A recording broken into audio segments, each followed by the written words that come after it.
कि जब सो रहे होंगे सब, कि जब सो रहे होंगे सब, तब भी तुमको पढ़ना ही होगा, तब भी तुमको पढ़ना ही होगा। बड़ा सपना तो तूने देखा है बेटा, बड़ा सपना तो तूने देखा है, इसे पूरा तुझे ही करना होगा। तो बेटा हिंदी मीडियम के इस नंबर 1 चैनल शुभम क्लासेस में आप लोगों का बहुत बहुत स्वागत है। तो फटाफट सभी बच्चे आ जाइए लाइव, क्योंकि बेटा आज की जो क्लास है वो बहुत ही धमाकेदार है। क्योंकि आज के सेशन में बच्चा आपको बता दूं कि आपके व्याकरण के जो है वो 10 नंबर पूरे क्लियर होने वाले हैं। क्योंकि 5 नंबर आपका गद्य से आता है एमसीक्यू में, 5 नंबर आपका काव्य से आता है। लेकिन आपको बच्चा बता दूं कि ये जो 10 नंबर है ना, ये आपका पूरा हिंदी व्याकरण से कोई भी ऐसा टॉपिक नहीं है जिससे कि आपके क्वेश्चन नहीं बनते हैं। तो बच्चा आप सभी लोग एकदम माइंड को अपने कंसंट्रेट करके फुल एनर्जी के साथ एकदम सेशन के लास्ट तक सभी बच्चे बने रहेंगे, क्योंकि आज के सेशन में बेटा हम लोग हर एक टॉपिक को क्लियर करने वाले हैं। फॉर एग्जांपल जैसे समास है, वाक्य का स्वरूप है, विकारी अविकारी है, वाच्य है, सारे रस छंद अलंकार, हर एक टॉपिक उसके बाद उससे रिलेटेड, उस टॉपिक से रिलेटेड आपके एमसीक्यू, हर एक टॉपिक से आपके एमसीक्यू विथ टॉपिक, सारी चीजें आपको क्लियर हो जाएंगी। क्लास एंड होते होते आप खुद कहेंगे कि मैम व्याकरण से रिलेटेड कोई डाउट नहीं रहा, व्याकरण तो हमारा 10 नंबर का जो एमसीक्यू आता है वो बिल्कुल कंफर्म हो चुका है। तो सभी बच्चे, हर एक बच्चा एक बच्चे को सेशन को एकदम जोरदार तरीके से शेयर करिए बच्चा, क्योंकि आज की क्लास बहुत ही ज्यादा धमाकेदार है।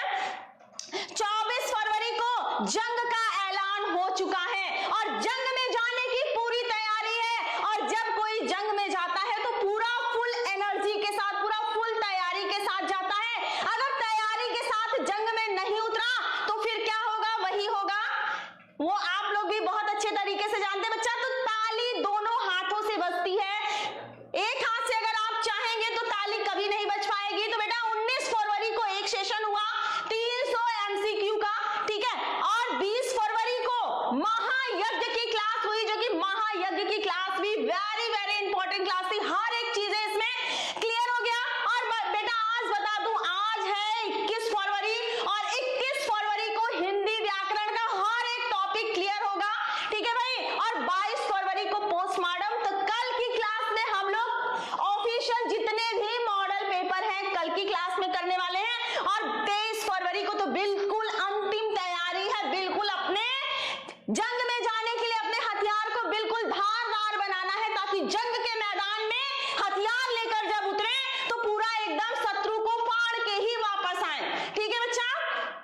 आगे चलते हैं, 100% जी जान लगा देना। आज लाइक का टारगेट 2000 है बच्चा, तो आज आप लोगों को 2000 लाइक का टारगेट कंप्लीट करना ही होगा, ठीक है बच्चा। आपको 2000 लाइक का सभी को टारगेट क्या करना है, कंप्लीट करना है। और सभी बच्चे, हर एक बच्चे सेशन को लाइक और शेयर जरूर कर दीजिए, एक एक बच्चे को, ताकि बेटा अपना भला हो, साथ साथ सबको लेके चलना है, सबका साथ सबका विकास, ठीक है बच्चा।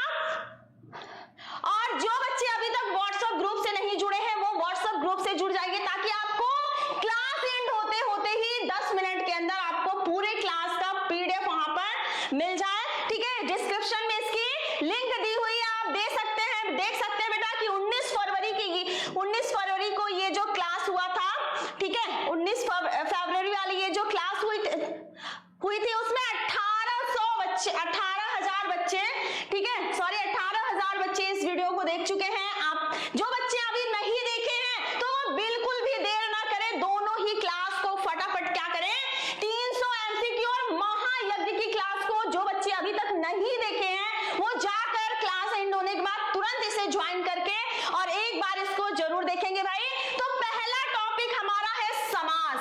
पहला टॉपिक हमारा क्या है भाई, पहला टॉपिक हमारा समास है। तो हम लोग चलते हैं भाई समास की तरफ, ठीक है भाई। इसमें क्या करेंगे, समास तथा तत्सम तद्भव। आपको बता दूं 1 नंबर का आपका समास आता है और 1 नंबर का आपका तत्सम तद्भव आता है, ठीक है भाई। क्लियर है सभी बच्चों को? सभी लोग भाई, सभी बच्चे एक बार क्या करेंगे, सेशन को लाइक करिए सभी बच्चे, ठीक है भाई। तो समास और तत्सम तद्भव,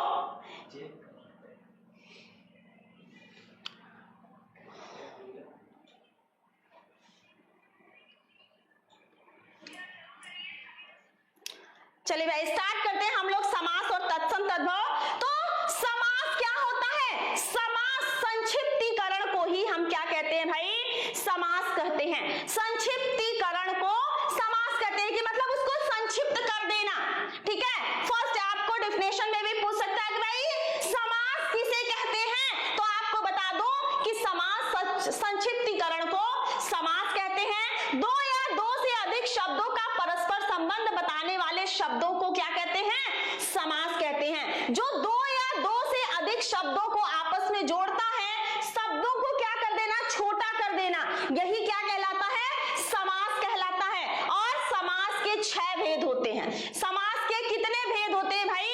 तो समास के 6 भेद होते हैं। फटाफट सभी बच्चे बेटा बिना कुछ कहे सुने सेशन को लाइक और शेयर करते रहिए। तो हम देख लेते हैं समास के कौन कौन से भेद होते हैं। द्वंद्व समास, द्विगु समास, तत्पुरुष समास, कर्मधारय समास, अव्ययीभाव समास और बहुव्रीहि समास। अब सभी बच्चे तो देख के घबरा जाएंगे कि मैम क्या ये 6 समास पूरे आपको पढ़ना है? तो नहीं बच्चा, आपको ये पूरे 6 समास नहीं पढ़ना है।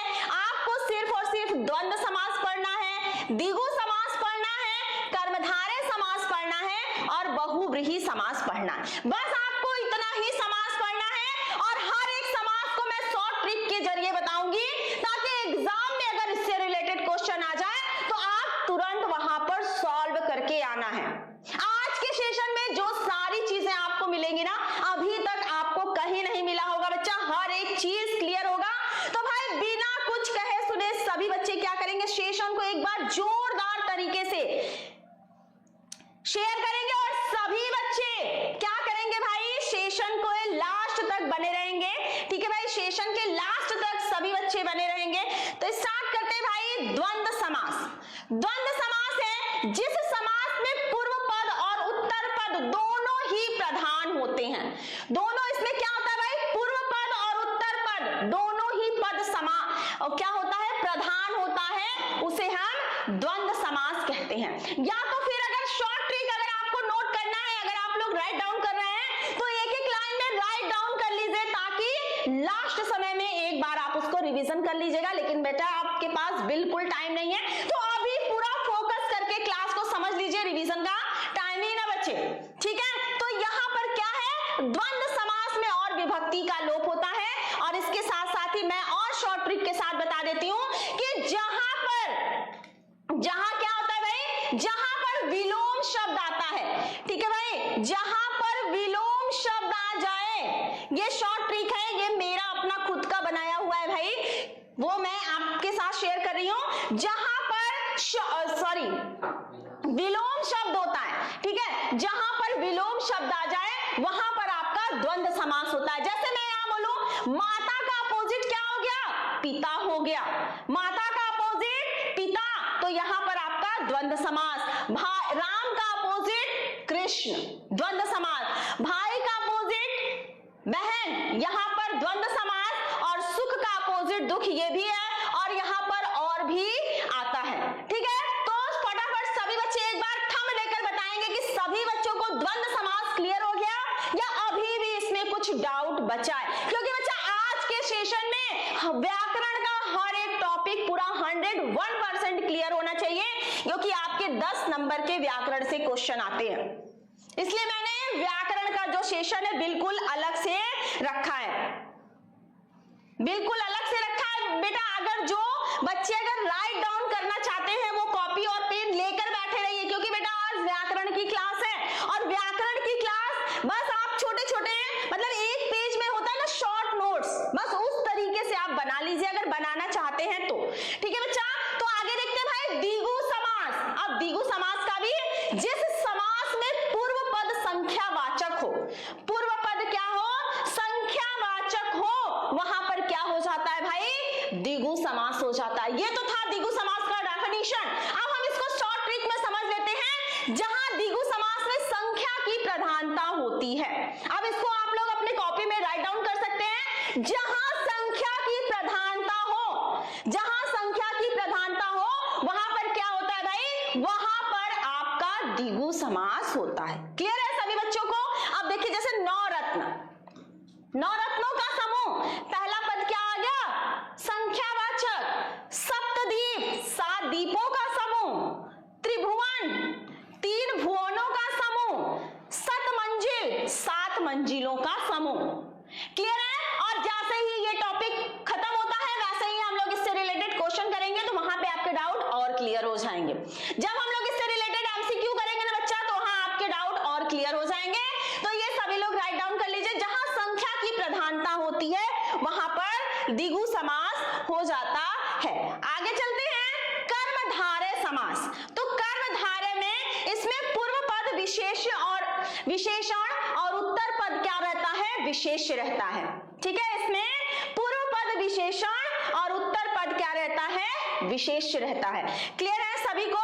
अब जैसे या तो विशेषता बताने वाले समास को कर्मधारय समास कहते हैं। किसे कहते हैं भाई?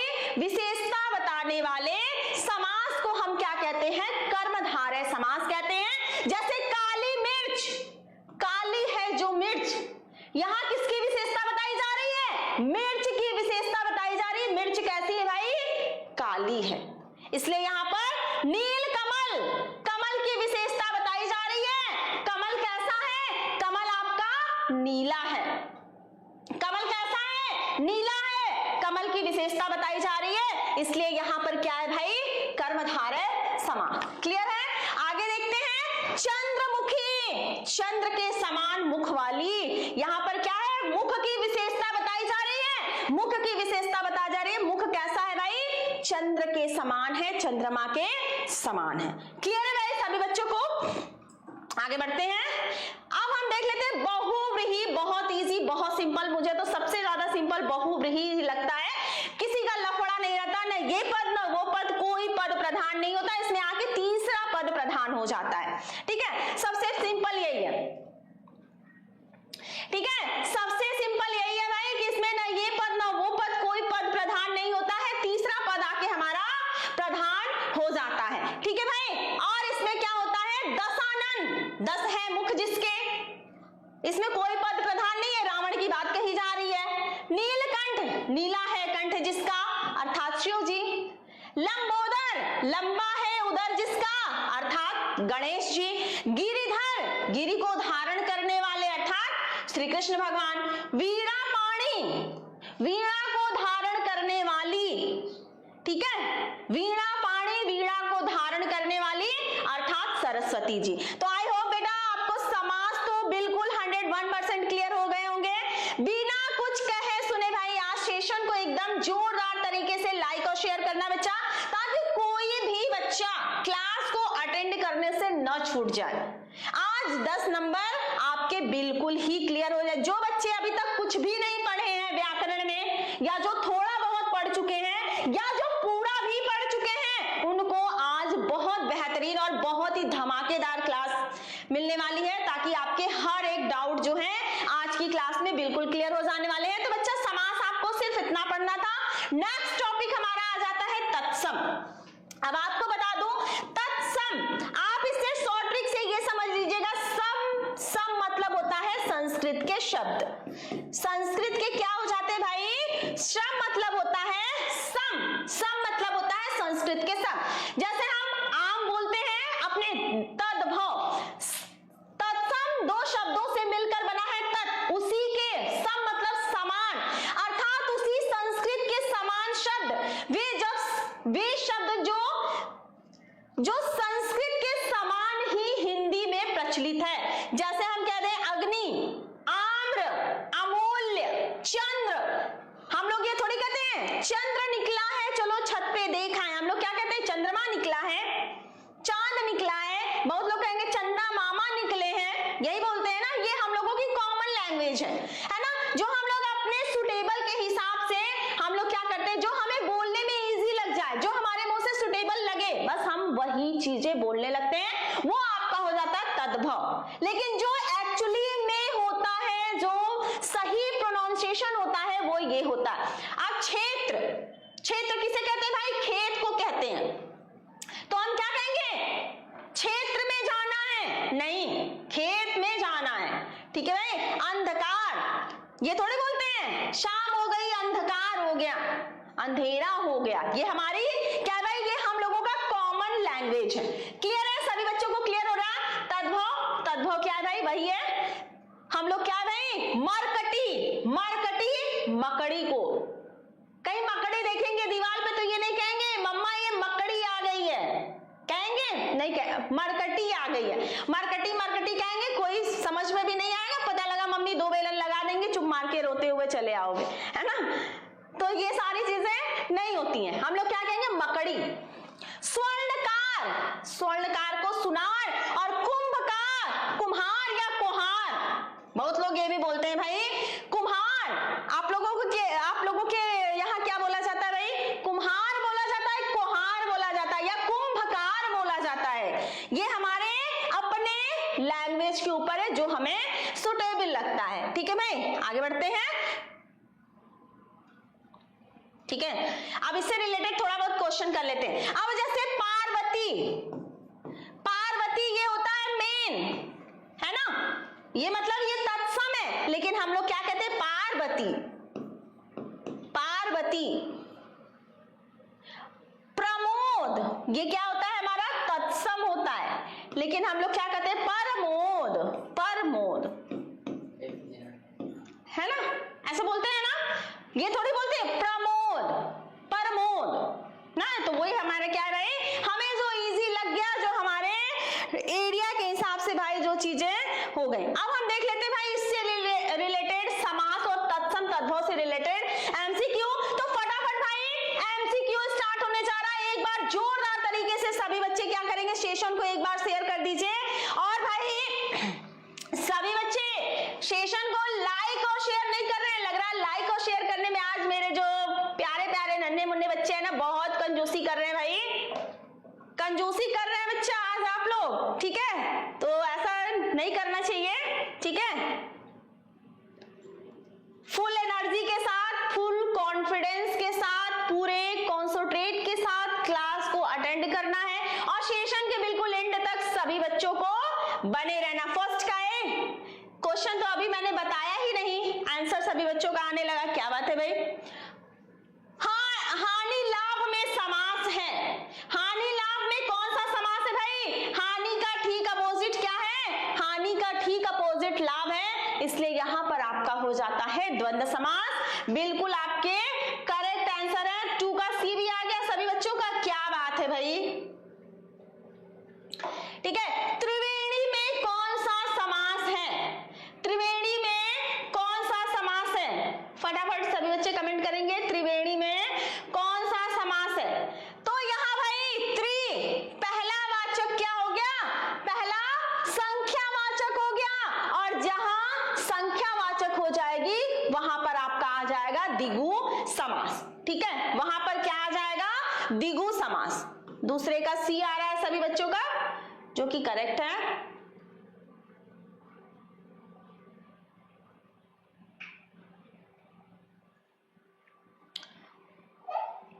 ठीक है, आगे बढ़ते हैं। सुख दुख में समाज है, समास है, समाज कह रहे हैं, सुख दुख में समास है। सुख का अपोजिट क्या हो जाता है भाई, सुख का अपोजिट दुख हो जाता है, तो जहां पर अपोजिट आ जाए वहां पर आपका हो जाएगा द्वंद्व समास।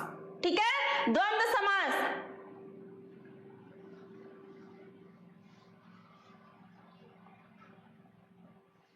ठीक है, सभी बच्चे भाई एक बार सेशन को लाइक और शेयर करते रहेंगे बच्चा, बिल्कुल कंजूसी नहीं करना है।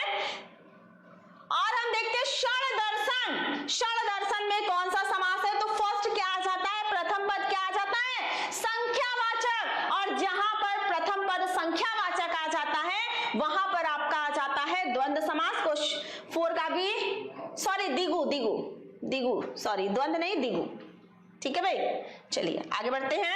पंचवटी, प्रथम पद क्या है भाई, संख्यावाचक है, यहां पर भी आपका हो जाएगा द्विगु।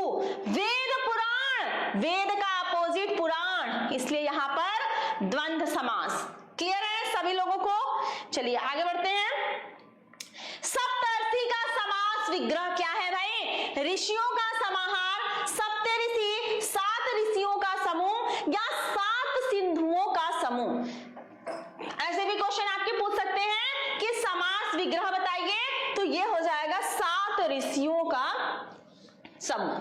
शताब्दी का समास विग्रह, शताब्दी का समास विग्रह है 100 वर्षों का समूह, 100 महीनों का समूह, 100 दिनों का समूह, या इनमें से कोई नहीं, तो शताब्दी क्या हो जाएगा भाई? 100 वर्षों का समूह। आगे बढ़ते हैं। चतुर्वर्ण, प्रथम पद संख्यावाचक, बिना कुछ कहे सुने हमें क्या लगा देना है? द्विगु समास।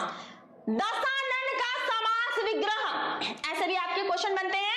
दशानन का समास विग्रह, 10 है मुख जिसके रावण, 10 है मुख जिसके विष्णु, तो नहीं भाई, 10 है आनन जिसके या 10 है मुख जिसके, अर्थात यहाँ रावण की बात कही जा रही, कोई पद प्रधान नहीं है, तीसरा पद यहाँ पर प्रधान है। गंगा यमुना का समास विग्रह होगा, गंगा प्लस यमुना, गंगा यमुना, गंगा यमुना गंगा, आपका राइट आंसर हो जाता है गंगा यमुना। ठीक है भाई, सभी बच्चे क्या करेंगे बेटा? जोरदार तरीके से सेशन को एकदम लाइक और शेयर करते रहिए, बहुत ही धमाकेदार क्लास है। भीमा अर्जुन में समास है, बहुत लोग यहाँ पे कंफ्यूज होंगे अगर इस टाइप के क्वेश्चन आ जाएंगे तो। भीमा अर्जुन, ठीक है, भीमा अर्जुन में समास है, ये द्वंद्व लिखा है भाई, इंद्र मत आप लोग लगा दीजिएगा, ठीक है, टाइपिंग में थोड़ी मिस्टेक हो गई है। भीमा अर्जुन, भीम का अपोजिट अर्जुन हो जाता है, भीम का अपोजिट अर्जुन, इसलिए यहां पर आपका द्वंद्व समास हो जाएगा। क्लियर है? आगे बढ़ते हैं। तिरंगा, प्रथम पद संख्यावाचक। हर्ष विषाद, हर्ष का ठीक अपोजिट विषाद, इसलिए यहां पर द्वंद्व समास। बच्चा ये क्वेश्चन अगर आप लोग कर लेते हैं ना, मैं 101% गारंटी के साथ कहती हूँ, एक क्वेश्चन आपका समास से तो बिल्कुल आना ही आना है, ठीक है। और राम रहीम, समस्त पद का समास विग्रह हो जाएगा राम और रहीम। अब हमारा यहां से स्टार्ट होता है तत्सम तद्भव, तत्सम तद्भव यहां से स्टार्ट होता है, तो अच्छी शब्द का तद्भव शब्द है, अच्छी, अच्छी किसे कहते हैं? आंख है, भव है, कान है, दांत है, तो अच्छी तत्सम है, तद्भव इसे हम लोग क्या कहते हैं? आंख कहते हैं। किसी के सामने अगर अच्छी बोलेंगे तो उसे समझ में ही नहीं आएगा, वो कहेगा अच्छी, छींक रहा है ये तो, है ना।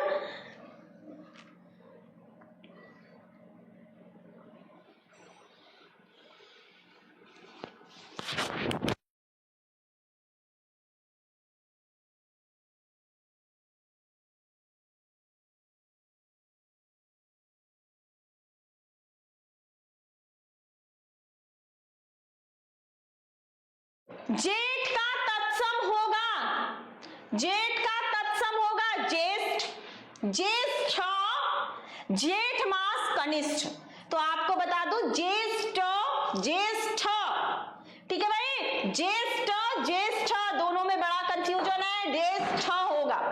व्याह का तत्सम विवाह होगा, पाणी ग्रहण नहीं होता है, आप लोग शादी के कार्ड में जो लिखा रहता है पाणी ग्रहण समारोह या पाणी ग्रहण की रस्म, ऐसे कुछ लिखा रहता है ना, तो आप लोग वो कार्ड देख के व्याह का तत्सम पाणी ग्रहण मत लगा के चले आइएगा, अदरवाइज ग्रहण ही लग जाएगा, ठीक है, तो ऐसा मत करिएगा। शादी इनमें से कोई नहीं बेटा, विवाह होता है, ठीक है। पंछी, पंछी का तत्सम होगा, पक्षी है, खग है, पंछी है, विहग है, तो पंछी का तत्सम होगा पक्षी, ठीक है। ये आपका आंसू का तत्सम रूप है, आंसू का तत्सम क्या है भाई? अश्रु है, रोना है, अंशु है, आंख है, तो आंसू का रोना नहीं होगा, आंख तो बिल्कुल नहीं होगा, आपको राइट आंसर इसमें से निकालना है और वो हो जाता है आपका अश्रु। आगे चलते हैं। खीर, खीर का तत्सम हो जाएगा क्षीर। सूरज का तत्सम, सूरज का तत्सम क्या हो जाएगा? सूर्य, सूरीन, दिनकर, प्रकाश, ये सब बिल्कुल नहीं होगा, तत्सम पूछ रहा है, संस्कृत के शब्द पूछ रहा है। क्लियर है भाई सभी बच्चों को? आगे चलते हैं। नेह का तत्सम हो जाएगा स्नेह, नेह का तत्सम स्नेह हो जाएगा, ठीक है भाई। भाई आप लोग सेशन को शेयर नहीं कर रहे हैं, लाइक नहीं कर रहे हैं, जितने बच्चे क्लास से जुड़ते जा रहे हैं फर्स्ट क्या करेंगे? सेशन को लाइक करेंगे, देन सेशन को शेयर करेंगे और उसके बाद क्या करेंगे, ये प्यारी सी और इंपॉर्टेंट सी क्लास को आपको फुल एनर्जी के साथ अटेंड करना है। पत्थर का तत्सम क्या होगा, पाथर, प्रस्तर, शिला, इनमें से कोई नहीं तो शिला और पाथर नहीं होगा, क्या हो जाएगा भाई, प्रस्तर। एक क्वेश्चन हमारे ख्याल से और है, रात का तत्सम होगा, रात का तत्सम क्या होगा भाई, रात्रि, दिन, निशान, इनमें से कोई नहीं तो रात का तत्सम आपका हो जाता है रात्रि। अब फटाफट सभी बच्चे कमेंट करेंगे भाई 25 क्वेश्चन में से कितने क्वेश्चन आपके करेक्ट होते हैं, क्योंकि आपके अगर ज्यादा से ज्यादा क्वेश्चन करेक्ट हुए होंगे तो ये दोनों ही टॉपिक 101% आपका पूरा अच्छी तरीके से क्लियर हो गया होगा। एकदम ये समास और तत्सम तद्भव का सुपड़ा एकदम आज साफ हो जाएगा। ठीक है भाई, चलिए फटाफट सभी बच्चे कमेंट करते रहिए बच्चा। आगे चलते भाई, पद परिचय, विकारी और अविकारी शब्द। पद परिचय, विकारी और अविकारी क्या है भाई, शब्द है। तो आगे बढ़ते हैं। पद परिचय हम किसे कहते हैं भाई, वाक्य में आए पदों का व्याकरणिक विश्लेषण क्या कहलाता है, पद परिचय कहलाता है। जैसे अथवा हम कह सकते हैं, क्या कह सकते हैं भाई, अथवा हम क्या कह सकते हैं, क्या कह सकते हैं कि हम कह सकते हैं कि वाक्य में आए पदों का अलग करके उनका स्वरूप या उनके पदों से संबंध बताना पद परिचय कहलाता है। जैसे मैं आपका इंट्रोडक्शन लूं, परिचय मतलब पद का परिचय देना, मतलब पद का इंट्रोडक्शन देना। जैसे मैं बोलूं आप अपना नाम बताइए, अपना इंट्रोडक्शन दीजिए, तो आप क्या बताएंगे, इंट्रोडक्शन में आप क्या बताएंगे भाई कि व्हाट्स योर नेम, आपका नाम क्या है, किस क्लास में पढ़ते हो, कहां से हो, ठीक है, ये सारी चीजें। तो आप अपना यहां क्या कर रहे हैं, परिचय, ठीक है, परिचय बताएंगे। क्लियर है सभी बच्चों को। अब मैं बोलूं, ठीक है भाई, मैं बोलूं रमा, ठीक है भाई, रमा, ध्यान से समझिएगा बेटा, रमा अच्छी लड़की है, ठीक है, रमा अच्छी लड़की है। अब रमा यहां पर क्या हो गई भाई, रमा कर्ता हो गई, ठीक है, सॉरी संज्ञा नहीं, ये बताना है, ठीक है। अच्छा क्या हो गया, उसकी विशेषता बता रही है, विशेषण, ठीक है।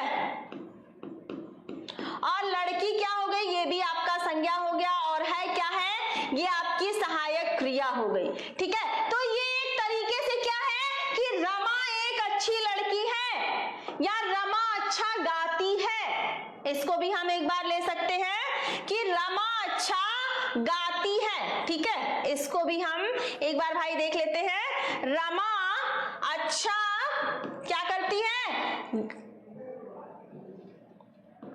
रमा अच्छा गाती है। अब ये क्या हो जाए, रमा क्या हो गई भाई, रमा आपकी संज्ञा हो गई, गाना क्या हो गया, क्रिया हो गया, है क्या है, सहायक क्रिया हो गई, और अच्छा क्या हो गया, विशेषण हो गया, क्योंकि क्रिया की विशेषता बताई जा रही है, क्रिया की विशेषता बताई जा रही है कि रमा अच्छा गाती है। अब यहां हमने रमा का पूरा परिचय दे दिया और रमा के साथ साथ ये पूरा हमने इंट्रोडक्शन दे दिया, क्या संज्ञा है, क्या विशेषण है, क्या क्रिया विशेषण है, कहां पर सहायक क्रिया, हर एक चीज का हमने क्या किया, 1 by 1 सारी चीजें हमने बता दी। ये क्या है भाई, यही आपका पद परिचय है। तो आई होप सभी बच्चों को पद परिचय क्लियर हो गया होगा, ठीक है, सभी बच्चों को क्या हो गया होगा भाई, ये आपको क्लियर हो गया होगा। तो विकारी शब्द उनको कहा जाता है जिनके अलग अलग रूप वाक्यों में मिलते हैं, जैसे संज्ञा है, सर्वनाम है, विशेषण है, क्रिया, ये 4 प्रकार के शब्द क्या होते हैं, विकारी होते हैं। यहां से आपका एक एमसीक्यू बन सकता है कि विकारी शब्द कितने प्रकार के होते हैं, तो विकारी शब्द आपके 4 प्रकार के होते हैं। कौन कौन से, संज्ञा होता है, सर्वनाम होता है, विशेषण होता है और क्रिया विशेषण होता है। ये क्या होते हैं? विकारी शब्द होते हैं, जिनमें क्या होता है भाई, क्या होता है इसमें?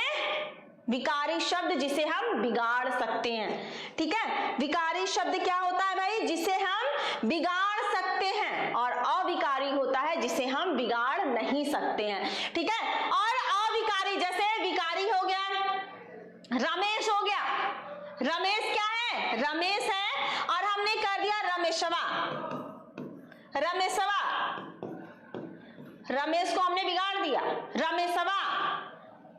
कुत्ता, कुत्ते, उसको चेंज कर दिया ना, मतलब इसमें क्या है? संज्ञा, विशेषण, लिंग, इन सब के सारे वचन, इन सब के वजह से इसमें चेंजिंग आ रही है ना। कुत्ते जा रहे हैं, गायें जा रही हैं, प्रमोदवा हंस रहा है।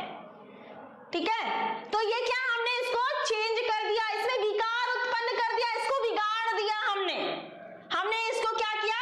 बिगाड़ दिया। ये क्या हो गए आपके? ये आपके विकारी शब्द हो गए। तो विकारी शब्द सभी को क्लियर है। और अविकारी किसे कहते हैं भाई?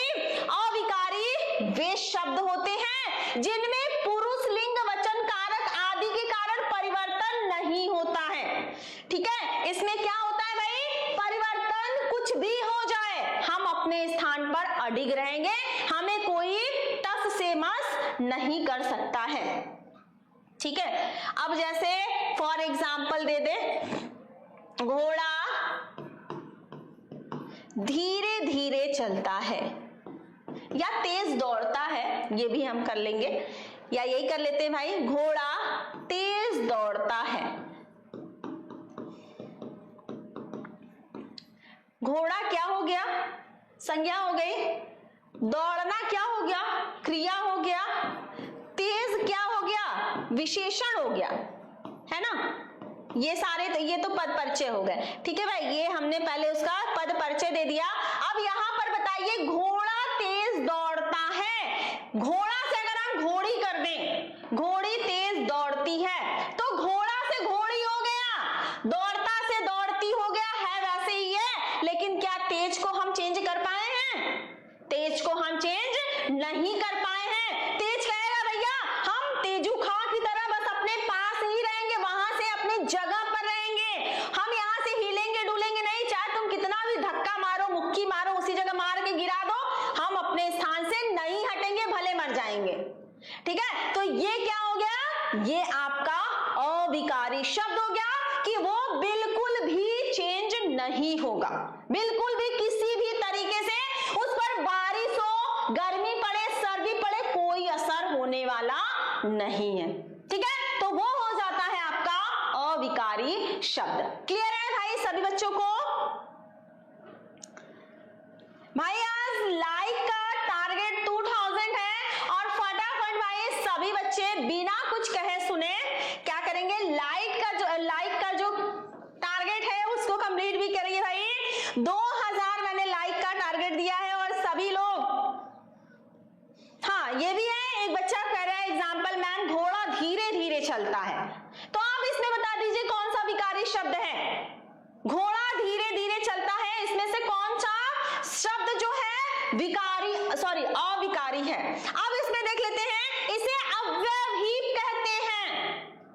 एमसीक्यू में जब मैं ये पूरा 300 एमसीक्यू करवाई थी, तो उसमें व्याकरण से क्वेश्चन आया था बच्चा, तो आपका ये आया था अपव्यय या अव्यय, यहां से आपके एक एमसीक्यू बन सकते हैं। तो अविकारी शब्द को अव्यय भी कहते हैं, अव्यय। ठीक है, इसको एकदम राइट डाउन कर लीजिए।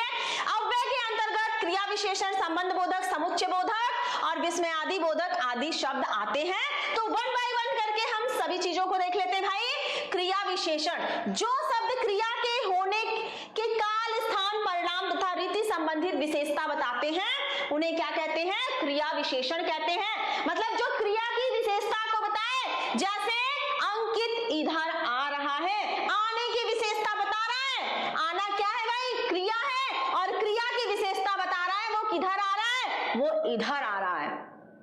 वो किधर आ रहा है भाई?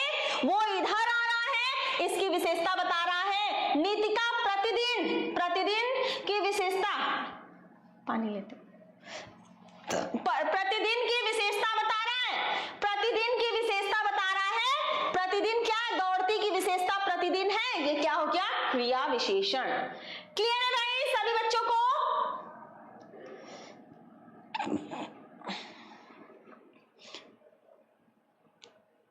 बेटा इससे भी रिलेटेड क्वेश्चन करवाऊंगी। हाँ बेटा, ये भी अविकारी का एग्जाम्पल है कि वह प्रतिदिन स्कूल जाता है या जाती है, उसमें प्रतिदिन क्या हो गया? अविकारी शब्द हो गया। क्लियर है? आगे देखते हैं भाई क्रिया विशेषण के भेद। रीतिवाचक, कालवाचक, स्थानवाचक, परिणामवाचक। क्रिया कैसे हुई? क्रिया कब हुई? क्रिया कहां हुई? क्रिया कितनी मात्रा में हुई? ये चार इसके क्या है भाई? कैसे हुई, कब हुई, कहां हुई, कितनी हुई। ठीक है, ये इसके क्या है? क्रिया विशेषण के भेद हैं। कब हुई, कैसे हुई, कहां हुई, कितनी हुई। ठीक है, आगे बढ़ते हैं। संबंध बोधक, जो अव्यय शब्द संज्ञा या सर्वनाम के साथ आकर उसका संबंध वाक्य के अन्य शब्दों से बताते हैं, उन्हें हम क्या कहते हैं? संबंध। मतलब यहां पर क्या है? संबंध जोड़ना। संबंध जोड़ना क्या कहलाता है? संबंध बोधक कहलाता है। जैसे पेड़ के नीचे गाय खड़ी है, पेड़ के नीचे क्या खड़ी है? गाय खड़ी है। अब यहाँ पेड़ के नीचे क्या है? गाय खड़ी है। यहाँ पर संबंध बताया जा रहा है। जब संबंध की बात कही जाएगी तो वहां पर आपका हो जाएगा संबंध बोधक। छत पर बंदर बैठा है। बंदर कहाँ बैठा है भाई? छत पर बैठा है। ठीक है, छत पर क्या हो गया? आपका संबंध बोधक। ठीक है, और चोर के पीछे लोग पड़े हैं। पीछे ये क्या है? संबंध बता रहा है, उसके साथ आए हुए संबंध को बता रहा है, इसलिए यहां पर आपका संबंध बोधक हो गया। क्लियर है सभी बच्चों को? क्लियर है भाई? तो एक बार सभी बच्चे जो मेरे प्यारे प्यारे नन्हे मुन्ने बच्चे हैं वो एक बार थंब देकर बताते रहेंगे। समुच्चय बोधक। समुच्चय बोधक क्या हो जाता है कि जो शब्द दो शब्दों अथवा वाक्यांशों को आपस में जोड़ते हैं।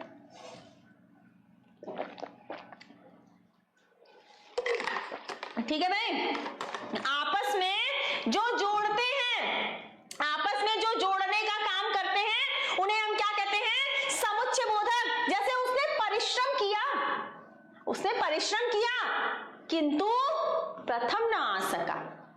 अगर मैं बोलूं उसने परिश्रम किया, प्रथम नहीं आ सका, वाक्य आपको अधूरा लग रहा होगा। वाक्य आपको अधूरा लग रहा होगा कि उसने परिश्रम तो किया किंतु वह प्रथम ना आ सका। किंतु ने क्या किया? दो वाक्यों को आपस में जोड़ने का काम किया। किया कि नहीं? ईश्वर और रजत मित्र हैं। ईश्वर रजत मित्र हैं। थोड़ा सा क्या कर रहा है? और यहां पर क्या कह रहा है? दोनों को आपस में जोड़ने का काम कर रहा है, इसलिए यहां पर समुच्चय बोधक आता है। ठीक है, विस्मयादि बोधक। विस्मयादि बोधक क्या होता है? जैसे आप इंग्लिश में पढ़ते हो ना, एक्सक्लेमेटरी सेंटेंस, जहां पर चीजें कब हो जाती है कुछ पता नहीं चलता है, सडनली होता है। यहां पर हर्ष, शोक, घृणा, आश्चर्य तथा भय के भावों को प्रकट करते हैं। वहां पर क्या हो जाता है? आपका विस्मयादि बोधक अव्यय हो जाता है।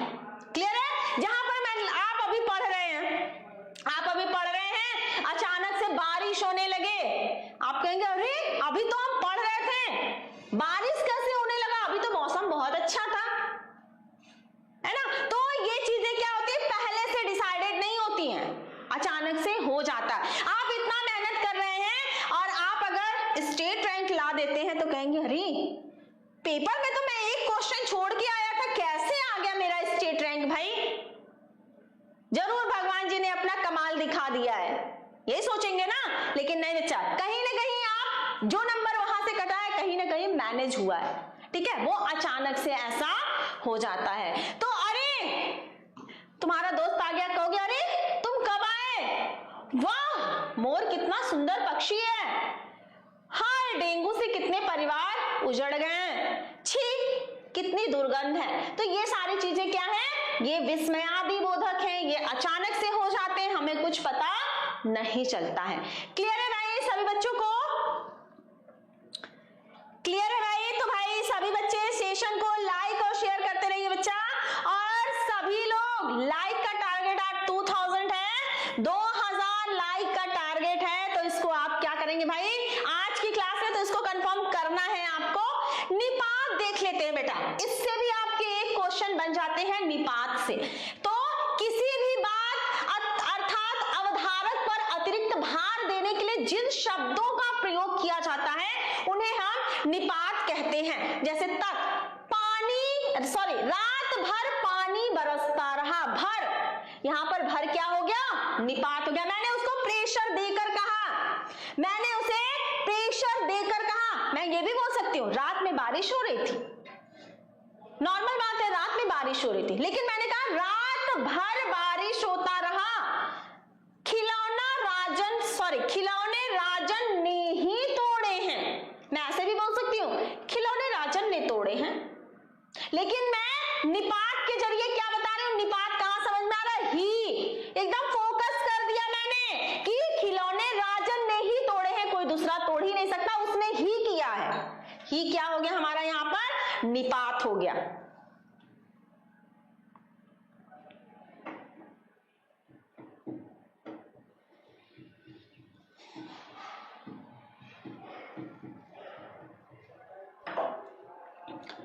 अब आ जाते हैं भाई वाक्य का स्वरूप। ठीक है, वाक्य का स्वरूप, ये दोनों टॉपिक एक साथ क्लियर कर लेते हैं, तो इसके एमसीक्यू हम लोग करते हैं। ठीक है, दोनों टॉपिक एक साथ क्लियर करके फिर हम लोग इससे एमसीक्यू करते हैं। वाक्य की परिभाषा, वाक्यों के सार्थक एवं व्यवस्थित समूह को क्या कहते हैं? वाक्य कहते हैं, अथवा किसी विचार अथवा भाव को पूर्ण रूप से अभिव्यक्ति करने वाला शब्द समूह क्या कहलाता है? वाक्य कहलाता है। जैसे आप लोग पढ़ते हैं ना सब्जेक्ट और प्रेडिकेट, सब्जेक्ट और प्रेडिकेट पढ़ते हैं ना इंग्लिश में, पढ़े होंगे 1-2 का ये सिलेबस है सब्जेक्ट और प्रेडिकेट। तो वाक्य के अंग बेटा एमसीक्यू यहां से आपके बनेंगे। वाक्य के कितने अंग होते हैं? तो वाक्य के 2 अंग होते हैं। कौन कौन से वाक्य के अंग हैं? उद्देश्य और विधेय। एक एमसीक्यू यहां से क्लियर हुआ। आगे देखते हैं, वाक्य का कर्ता ही वाक्य का उद्देश्य होता है। वाक्य में जिसके विषय में कुछ कहा जाता है वह क्या कहलाता है? उद्देश्य कहलाता है। यहां से भी आपके एक क्वेश्चन बन जाएंगे कि उद्देश्य क्या होता है भाई? तो जिसके लिए कहा जाता है, जिसके बारे में कुछ कहा जाता है वह उद्देश्य कहलाता है। जैसे मोहन गाता है, जैसे मोहन गाता है। अब हम यहाँ पे किसकी बात कर रहे हैं? मोहन की बात कर रहे हैं। मोहन के बारे में कहा जा रहा है, और जिसके बारे में कुछ कहा जाएगा वह आपका उद्देश्य हो जाता है। उद्देश्य यानी कर्ता के विषय में जो कुछ कहा जाता है वह विधेय कहलाता है। अब विधेय क्या कहलाता है? उद्देश्य यानी कर्ता के विषय में जो चीजें कही जाती हैं वो विधेय कहा जाता है। कर्ता हमारा मोहन है, और मोहन के बारे में मैं कह रही हूं कि मोहन गाता है, तो ये आपका विधेय हो गया। इट मीन्स आपका ये प्रेडिकेट हो गया। क्लियर है भाई सभी को? सभी बच्चों को क्लियर है? तो एक बार थंब देकर बताते रहिए भाई, और एक बार सेशन को लाइक और शेयर सभी बच्चे करते रहेंगे, और सेशन के एंड तक सभी बच्चे जुड़े रहेंगे बेटा, क्योंकि आज की क्लास जो है ना 10 नंबर, और एग्जाम में तो आधे नंबर आपके लिए बहुत होते हैं, तो 10 नंबर आज की क्लास में क्लियर होने वाले हैं। तो सभी बच्चे एकदम जोरदार तरीके से सेशन के लास्ट तक बने रहेंगे। ठीक है बच्चा, चलिए आगे बढ़ते हैं भाई। अब देख लेते हैं कुछ एग्जाम्पल जैसे राजेश पुस्तक पढ़ता है। राजेश हमारा क्या हो गया? उद्देश्य हो गया। राजेश के बारे में कुछ कहा जा रहा है, राजेश हमारा उद्देश्य हो गया। पुस्तक पढ़ रहा है, ये विधेय हो गया। मतलब कर्ता के बारे में हम कुछ यहाँ पर कर रहे हैं। मेरी माताजी उद्देश्य हो गया। खाना बना रही हैं, विधेय हो गया। गांधी जी क्या है भाई? ये उद्देश्य है, और ये पूरे बच्चों से प्रेम करते हैं, ये आपका क्या हो गया? विधेय हो गया। ठीक है, तो वाक्यों का वर्गीकरण, ये भी यहां से भी आपके क्वेश्चन बनते हैं। कहां से बच्चा आपके क्वेश्चन बन रहे हैं, मैं ये भी आपको क्लियर कर रही हूं, कहां से आपके क्वेश्चन बन सकते हैं। ठीक है,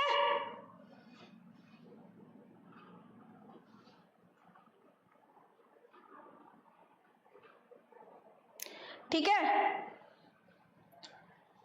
क्या है भाई? वाक्यों का वर्गीकरण। वाक्यों का वर्गीकरण क्या किया जाता है? दो आधार पर किया जाता है। यहां से एक एमसीक्यू आपके बन गया है कि वाक्यों का वर्गीकरण जो होता है वो दो आधार पर होता है। कैसे? अर्थ के आधार पर, रचना के आधार पर। अब यहां से भी आपके एमसीक्यू पूछते हैं कि अर्थ के आधार पर वाक्य के कितने अंग होते हैं? अर्थ के आधार पर वाक्य के कितने अंग होते हैं? तो अर्थ के आधार पर वाक्य के 8 अंग होते हैं। विधानवाचक, निषेधवाचक, प्रश्नवाचक, इच्छावाचक, संदेहवाचक, संकेतवाचक, आज्ञावाचक और विस्मयवाचक। 8 प्रकार के होते हैं। किसके आधार पर? अर्थ के आधार पर। ये भी आपके एमसीक्यू में आ सकता है। नेक्स्ट क्वेश्चन है विधानवाचक, मतलब इसी का पूरा एक्सप्लेनेशन देख लेते हैं। विधानवाचक जिन वाक्यों में क्रिया के करने अथवा होने की दशा का बोध होता है, जैसे सूर्य पूरब से निकलता है, जहां पर क्रिया हो वहां पर क्या हो जाता है? विधानवाचक। निषेधवाचक जिसको हम इंग्लिश में निगेटिव सेंटेंस कहते हैं, जहां पर नकारात्मक हो, जहां पर वाक्य क्या हो? नकारात्मक हो जाए, वहां पर क्या हो जाता है? निषेधवाचक। प्रश्नवाचक कब, क्यों, कैसे, कहां, ठीक है। प्रश्नवाचक ये हो गया, तुम क्यों पढ़ रहे हो, क्या तुम अपनी तैयारी अच्छे से कर रहे हो, ये सब क्या है भाई? ये प्रश्नवाचक है, जो प्रश्न पूछे जाते हैं। इच्छावाचक जिन वाक्यों में इच्छा, आशा, ठीक है, शुभ कामना, आशीर्वाद, जैसे भगवान तुम्हें खुश रखे, भगवान तुम्हारा बोर्ड का एग्जाम बहुत अच्छा करे ताकि तुम स्टेट रैंक ला सको, ये क्या है भाई? इच्छावाचक। संदेहवाचक जिन वाक्यों में संदेह या संभावना प्रकट हो, जहां पर चीजें कंफर्म नहीं हो, वहां पर संदेहवाचक हो जाएगा। जैसे शायद आज वर्षा हो, शायद आज क्या हो? वर्षा हो, ये क्या हो गया? आपका संदेहवाचक वाक्य हो गया। शायद वह पेड़ पर चढ़ ना पाए, शायद वह पेड़ पर चढ़ ना पाए, हो सकता है चढ़ भी जाए, कंफर्म नहीं है, कंफर्म नहीं है, हो सकता है वह पेड़ पर चढ़ पाए, हो सकता है वह पेड़ पर न भी चढ़ पाए, मतलब यहां पे चीजें कंफर्म नहीं है। संकेतवाचक जिन वाक्यों में एक क्रिया का होना दूसरी क्रिया पर निर्भर करता है, एक क्रिया क्या होती है? दूसरी क्रिया पर डिपेंडेंट होती है, उनको क्या कहते हैं? संकेतवाचक वाक्य कहते हैं। अगर तुम मेहनत करोगे तो अवश्य पास हो जाओगे, यहां पे क्या करा? एक क्रिया दूसरी क्रिया पर निर्भर है, अगर तुम मेहनत करोगे तो अवश्य पास हो जाओगे। वर्षा होती तो फसल अच्छी होती, एक क्रिया क्या है? दूसरे क्रिया पर निर्भर है। क्लियर है? सभी बच्चों को क्लियर है बच्चा? तो सभी बच्चे एक बार थंब देकर बताते रहिए, ठीक है। सभी बच्चे एक बार थंब देकर बताएंगे और जोरदार तरीके से भाई सेशन को लाइक और शेयर करेंगे। सभी बच्चे 2000 लाइक का टारगेट है और आज आपको 2000 लाइक का टारगेट कंप्लीट करना है बच्चा। आगे देखते हैं आज्ञावाचक जिन वाक्यों में आज्ञा, आदेश, अनुमति, ये सारी चीजें ली जाती, उन्हें कहते हैं आज्ञावाचक। जैसे आप पूछते हो ना, कक्षा से बाहर जाओ, मैंने ये क्या किया? आज्ञा दे दिया, कक्षा से बाहर जाओ। आप कल घर आइएगा, या आप क्लास में पूछ के आते हो ना, मैं आई कमिंग मैम या सर, जो भी होते हैं क्लास के अंदर आ सकते हैं या जो भी होता है, तो आज्ञा जहां अनुमति लेते हैं वहां पर क्या हो जाता है? आज्ञावाचक। या किसी को आज्ञा देते हैं, एडवाइस देते हैं, सलाह देते हैं, वहां विस्मयवाचक। ये तो अभी बताया, जहां पर चीजें क्या हो जाती हैं? सडनली हो जाती है, पता नहीं चलता है, ठीक है, पता आपको नहीं चलता है। सभी को ये विकारी और वाक्य का स्वरूप क्लियर हो गया। तो अब हम चलते हैं इससे रिलेटेड, अब देख लेते हैं, सॉरी एक और है, रचना के आधार पर। वो तो अर्थ के आधार पर था, अर्थ के आधार पर 8 प्रकार के वाक्य होते हैं और रचना के आधार पर 3 प्रकार के होते हैं। कौन कौन से होते हैं? सरल वाक्य, संयुक्त वाक्य और मिश्रित वाक्य। सरल वाक्य क्या होते हैं? जिन वाक्यों में एक उद्देश्य और एक विधेय होता है, बस। माँ खाना बना रही है, सीता नाच रही है, गीता गा रही है, तुम नहा रहे हो, वह पढ़ रहा है, ये क्या हो गया? सरल वाक्य। इसमें एक उद्देश्य है और आपका एक विधेय है। संयुक्त वाक्य जिन वाक्यों में 2 या 2 से अधिक स्वतंत्र वाक्य और किंतु, परंतु तथा या आदि समुच्चय बोधक, जैसे सूरज निकला और प्रयोग किया। बादल घिर आए थे किंतु ने क्या किया, दोनों को आपस में जोड़ दिया, इसलिए यहाँ पर संयुक्त वाक्य हो गया। आगे चलते हैं मिश्रित वाक्य। जिन वाक्यों में एक मुख्य या प्रधान उपवाक्य हो और उन अन्य उपवाक्य पर आश्रित हो। जैसे मेरे पास एक गुड़िया है जो बैटरी से चलती है, ठीक है, मुझे पता था कि तुम बाहर घूमने नहीं चलोगे। ये क्या है, मिश्रित वाक्य है। ठीक है भाई, आगे चलते हैं। अब आ जाते हैं इससे रिलेटेड क्वेश्चन आ जाते हैं। फटाफट सभी बच्चे भाई एक बार शेयर कर दीजिए सेशन को, क्योंकि इससे रिलेटेड आपके एमसीक्यू स्टार्ट हो रहे हैं। तो एक बार भाई जोरदार तरीके से आप लोग क्या करेंगे, सेशन को एकदम शेयर कर दीजिए, हर एक जगह तहलका मचा दीजिए। एकदम शुभम क्लासेस का पावर दिखना चाहिए बच्चा, बिल्कुल आपके दिलो दिमाग में हर एक जगह, क्योंकि आपको लाना है स्टेट रैंक। तैयारी जम के हो रही है युद्ध में जाने की, ठीक है, और जंग का ऐलान जो है जोरदार तरीके से एकदम हो चुका है। बस जरूरत है तो जंग में कूदने की। और हमारे जो ये होनहार बच्चे हैं ना, वो बिल्कुल डरने वाले नहीं हैं, बिल्कुल भी नहीं, क्योंकि डर के आगे जीत है। ठीक है ना बच्चा? 1 का ए सभी बच्चों ने दे ही दिया आंसर। क्या बात है भाई, अभी तो मैंने क्वेश्चन को एक्सप्लेन भी नहीं किया है। वाक्य में आए पदों के व्याकरणिक विश्लेषण को कहा जाता है पदवर्ज्य। क्या बात है भाई, सभी ने ए दिया, वेरी गुड। आगे चलते हैं। जिन पदों के अलग अलग रूप वाक्यों में मिलते हैं उन्हें क्या कहते हैं भाई, अविकारी विकारी दोनों। तो जिन पदों के अलग अलग रूप वाक्य में मिलते हैं उन्हें हम विकारी कहते हैं, अविकारी नहीं कहते हैं। विकारी पद के कितने भेद होते हैं भाई, ये भी मैंने बता रखा है। विकारी पद के 4 भेद होते हैं, संज्ञा, सर्वनाम, विशेषण और क्रिया। ठीक है भाई, आगे चलते हैं। निम्नलिखित में से कौन सा विकारी है भाई, संज्ञा है, विशेषण है, सर्वनाम है या सभी हैं? सभी पद आपके विकारी हैं। सभी पद क्या हैं, विकारी हैं। आगे चलते हैं। संज्ञा के मुख्यतः कितने भेद हैं? संज्ञा के 5, 7, 6, 8। तो संज्ञा के 5 भेद हैं। आगे बढ़ते हैं।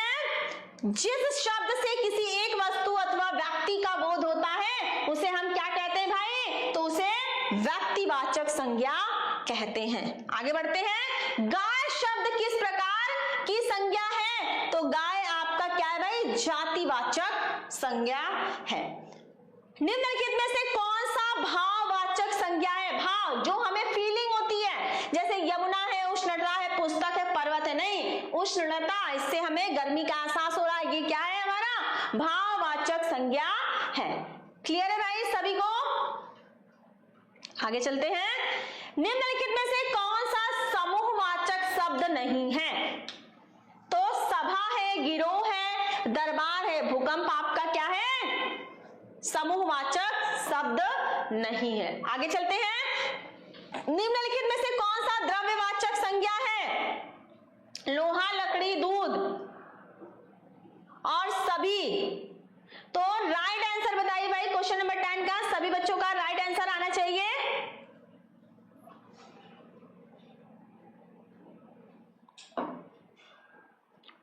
क्वेश्चन नंबर 10 का सभी भाई आना चाहिए। क्वेश्चन नंबर 9 का डी आ रहा है।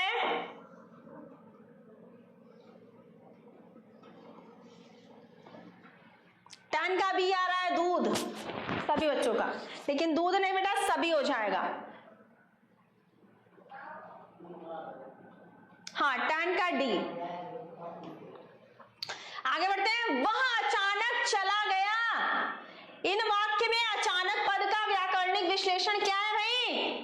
अचानक जाने की विशेषता बता रहा है। जाना, पहले ये देखिए, जाना क्या है, जाना क्रिया है, और क्रिया की जो विशेषता बताए वो क्या कहलाएगा, क्रिया विशेषण। ठीक है। विकारी पद नहीं है। गाय प्रतिदिन, सभा रमेश।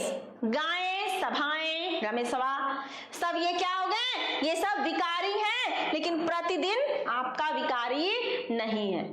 प्रतिदिन को प्रतिदिनवा नहीं कर सकते हो। हम क्या कहोगे? मैं प्रतिदिनवा स्कूल जाता हूं, ऐसा नहीं कर सकते हो। तो प्रतिदिन क्या हो गया? अविकारी पद। यहां पे विकारी नहीं पूछा। क्लियर है? चलिए आगे बढ़ते हैं भाई। अविकारी पद है, इंद्र है, गाय है, आप है, यथा समय है। यहां पर ठीक है, यहां पर आपकी जगह ये हो जाए, ठीक है, यथा समय है, तो यहां पर राइट आंसर आपका हो जाएगा यथा समय। स्थानवाचक क्रिया विशेषण प्रतिदिन, बहुत, आसपास, स्वयं। तो स्वयं क्या, सॉरी आसपास। आगे आ जाते हैं, निम्न में सर्वनाम है। सर्वनाम कौन सा है? काला है, वह है, घोड़ा है, लड़का है। तो वह भाई जो आपका हो जाता है वह क्या है? सर्वनाम है। क्लियर है सभी बच्चों को? अब आगे बढ़ते हैं भाई हम। अब हमारा 2 टॉपिक और बचा है, एक है रस, छंद, अलंकार, और आपका एक टॉपिक बचा है रस। तो काव्य सौंदर्य के तत्व, इसके अंतर्गत क्या क्या पढ़ना है? रस में पढ़ना है हास्य और करुण रस पढ़ना है, छंद में सोठा और रोला पढ़ना है, और अलंकार में उपमा, रूपक और उत्प्रेक्षा पढ़ना है। ठीक है भाई, सभी बच्चों को क्लियर है? क्लियर है भाई सभी लोगों को? आगे चलते हैं।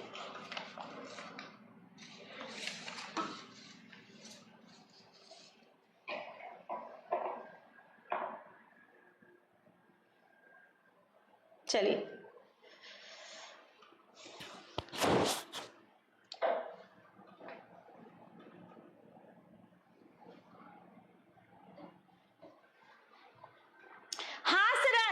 किसी काव्य या कविता को पढ़कर सुनकर आश्रय के हृदय में व्यक्ति के, मतलब कोई भी हम चुटकुला पढ़ते हैं, कहानी पढ़ते हैं, किसी की रंग रूप वेशभाषा, इन सारी चीजों को देखने के बाद हमारे मन में जो विनोद का भाव उत्पन्न होता है उसे क्या कहते हैं? उसे हास्य रस कहते हैं। और हास्य का स्थायी भाव आपका होता है हास्य। हास्य रस का स्थायी भाव हास होता है। इससे आपके एक क्वेश्चन आ सकते हैं, जैसे विंध्य के वासी, उदासी, तपोव्रत धारी, महाबिनो, नारी दुखारे। ठीक है भाई, ये क्या है? या ये भी आपके उदाहरण एक दो और है। बुरे समय को देखकर गंजे तू क्यों रोए, किसी भी हालत में तेरा बाल न बांका होए, ये भी है। और हाथी जैसी देह, एग्जाम्पल देख के आपसे पूछ सकता है भाई ये कौन सा रस है? तो हाथी जैसी देह, गांडे जैसी चाल, खरबूजे सी खोपड़ी, तरबूजे से गाल। ठीक है, खरबूजे से गाल, ये क्या हो गए भाई? हास्य रस के उदाहरण हो गए। आगे चलते हैं। करुण रस, जब किसी काव्य या कविता को पढ़कर सुनकर आश्रय के मन में बंधु विनाश, बंधु वियोग, द्रव्य विनाश से संबंधित शोक नामक स्थायी भाव उत्पन्न होता है, तो उसे हम क्या कहते हैं? करुण रस कहते हैं। और करुण रस का स्थायी भाव शोक होता है। जैसे मणि खोए भुजंग सी जननी, फनसा पटक रही थी शीस, अंधी आज बनाकर मुझको किया न्याय तुमने जगदीश। तो ये क्या है?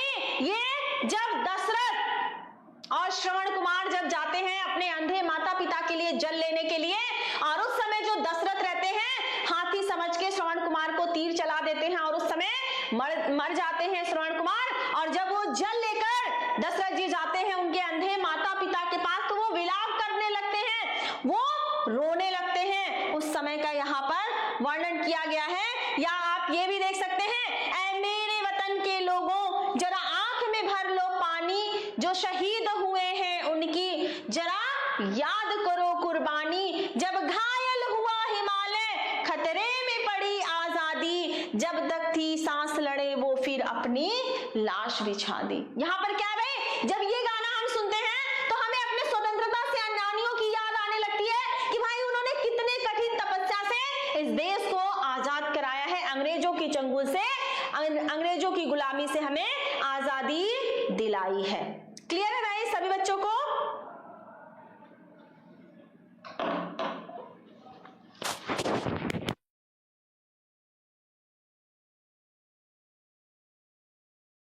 अब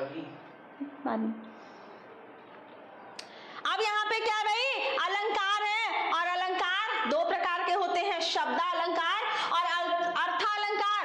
अलंकार क्या होता है, अलंकार मतलब होता है आभूषण। आभूषण मतलब जो काव्य की शोभा बढ़ा दे, उसे हम क्या कहते हैं, अलंकार। और जहां किसी वस्तु या व्यक्ति को किसी अन्य वस्तु या व्यक्ति के समान गुण धर्म के आधार पर तुलना की जाए या समानता बताई जाए, वहां पर आपका उपमा अलंकार होता है। जैसे हरिपद कोमल कमल से, या पीपर पात सरिस मन डोला। जहां पर ये शॉर्ट ट्रिक है, जहां पर सा सी से सरिस या सम आ जाए, राइट डाउन कर लीजिए भाई सभी बच्चे, शॉर्ट ट्रिक है। जहां पर सा सी से सरिस या सम आ जाए, ठीक है, जहां पर सा सी से सरिस या सम आ जाए, वहां पर आपका हो जाता है उपमा अलंकार। शॉर्ट ट्रिक में सभी बच्चों को क्लियर है भाई, ठीक है, सभी बच्चों को क्लियर है। आगे चलते हैं, जैसे यहां पर है ना पीपर पात सरिस मंडोला। आगे चलते हैं रूपक अलंकार, जहां उपमेय में उपमान का भेद रहित आरोप किया जाता है, वहां पर आपका रूपक अलंकार हो जाता है। जैसे चरण कमल बन्नो हरिराई, मैया मैं तो चंद्र खिलौने ले हो। या तो इसका शॉर्ट ट्रिक है भाई, जहां योजक चिन्ह के बाद सा सी से या सरिस न आए, वहां पर आपका रूपक अलंकार हो जाता है। पायो जी मैंने राम रतन धन पायो, या रूप सी तेरा घन केस पास। यहां पर भी आपका रूपक अलंकार है, क्या है भाई, रूप सी तेरा घन केस पास, घन केस पास। यहां पर क्या है, यहां पर भी आपका क्या हो जाता है, यहां पर भी आपका रूपक अलंकार हो जाता है। क्लियर है?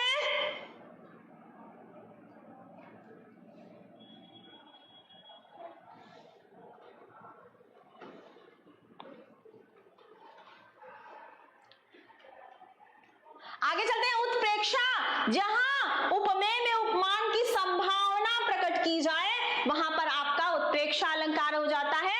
यहां पर मनु मानो जनु जानो, ठीक है, मनु मानो जनु जानो, जहां आए वहां क्या मानो, वहां उत्प्रेक्षा मानो। जैसे सोहद ओढ़े पीठ पटु श्याम सलोने गात, यह ना मनो नील मणि सैल पर आतप पर्यो प्रकाश। मनु मानो जनु जानो।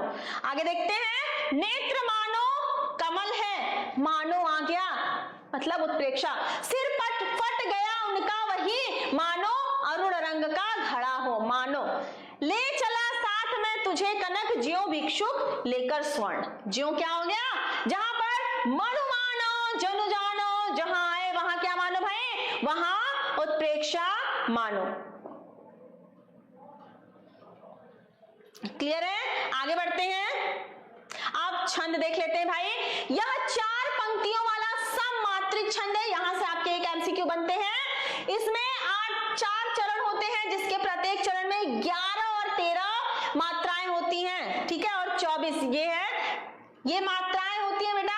जैसे छोटा ऊ है, ठीक है, जैसे बड़ी है, वहां पे 2 मात्रा बड़ी, छोटी है या छोटा ऊ है, ए है, यहां पर आपके क्या लगेंगे, यहां पर 1 लगेगा।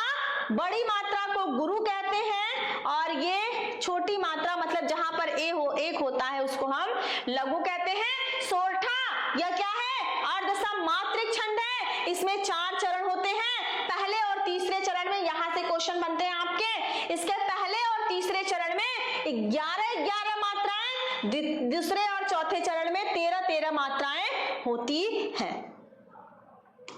आगे चलते हैं भाई, इससे भी रिलेटेड हम क्या करते हैं, एमसीक्यू करते हैं।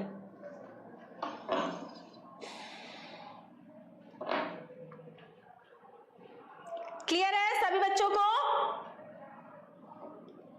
लग रहा है आज 2000 लाइक का टारगेट है भाई, सभी बच्चे इस पे भी फोकस कीजिए।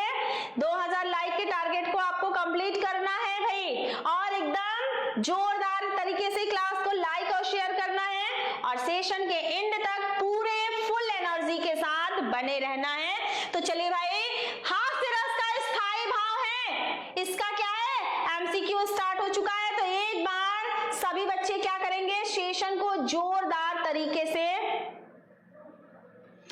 लाइक और जोरदार तरीके से शेयर करिए सभी बच्चे, लाइक और शेयर करिए और फटाफट एक बार क्वेश्चन का आंसर सभी बच्चे दीजिए। ठीक है भाई,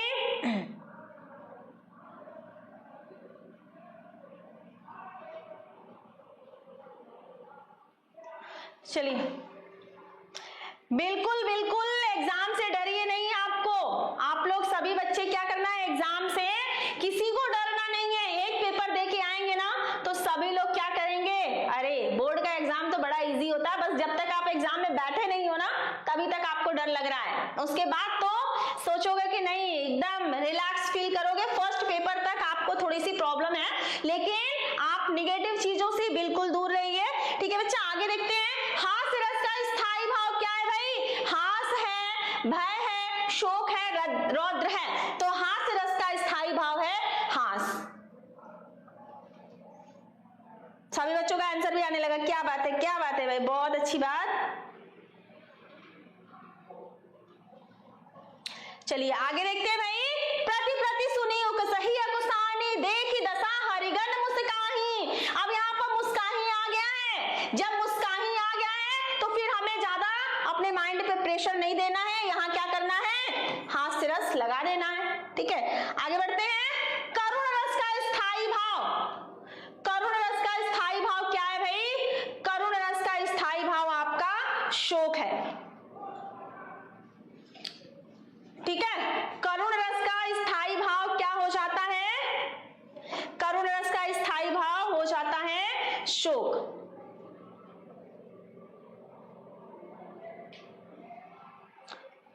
ठीक है, करुण रस का स्थायी भाव क्या हो जाता है, शोक। नेक्स्ट क्वेश्चन है, हे खग मृग हे मधुकर श्रेणी, तुम देखी सीता मृग नैनी। हे खग मृग हे मधुकर श्रेणी, तुम देखी सीता मृग नैनी। यहाँ पर जब रावण सीता जी का हरण करके ले जाता है तो राम जी क्या करते हैं, रोते हैं, विलाप करते हैं, और जंगल के खग मृग मतलब पक्षियों से और जो मृग रहते हैं उनसे हर जगह विलाप करते हुए, रोते हुए हर एक जगह पूछते हैं, हे खग मृग हे मधुकर श्रेणी, तुम देखी सीता मृग नैनी। अब यहाँ पर बंधु विनाश, बंधु वियोग, इसका क्या हो रहा है भाई, अनुभव हो रहा है, तो यहाँ पर क्या हो जाता है आपका करुण रस। नेक्स्ट चलते हैं। हंसी हंसी भाजी भाजे देखी दुल्ह दिगंबर को, पाहुनी जी आवे हिमालय के उत्साह में। अब यहाँ पर क्या हो रहा है, हंसी हंसी पहले ही आ गया तो यहाँ हम लगा देंगे हास्य रस। रस के कितने अंग होते हैं भाई, रस के कितने अंग होते हैं, तो रस के 4 अंग होते हैं। क्लियर है, रसों की संख्या है, रसों की संख्या कितनी है, ये रेड क्यों जल रहा है, रेड जल रहा है, सही है।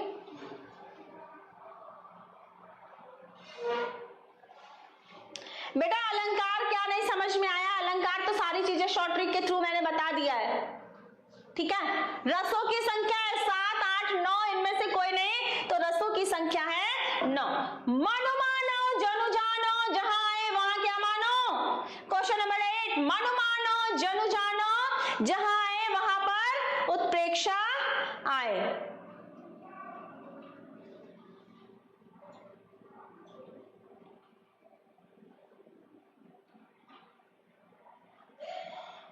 ठीक है, यहां पर क्या हो जाएगा भाई, मनु मानो जनु जानो, जहां है वहां उत्प्रेक्षा मानो। आगे चलते हैं। पुलक प्रकट करती है धरती हरित तृणों के नोकों से, मानो झूम रहे हैं पवन भी, मानो झूम रहे तरु भी मंद पवन के झोंकों से। अब यहां पर भी आपका आ गया मनु मानो जनु जानो, मनु मानो जनु जानो, जहां है वहां क्या मानो, वहां उत्प्रेक्षा मानो। रूप सी तेरा घन केस पास, रूप सी तेरा घन केस पास, यहां पर क्या है भाई, यहां पर अलंकार कौन सा है, रूपक है, उपमा है, श्लेष है, उत्प्रेक्षा है। तो रूप सी तेरा घन केस पास, जहां पर योजक चिन्ह के बाद सासी से या सरिस न आए। ठीक है, जहां पर योजक चिन्ह के बाद सासी से या सरिस ना आए, वहां पर आपका क्या हो जाता है, वहां पर रूपक अलंकार हो जाता है, रूप सी तेरा घन केस पास। क्लियर है?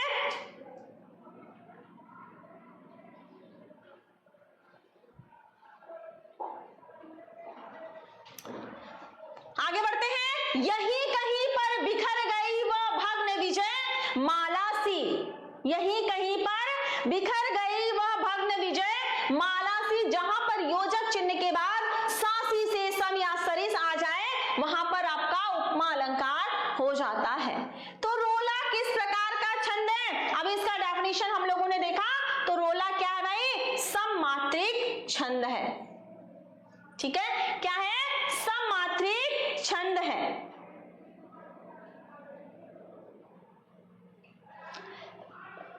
ठीक है भाई।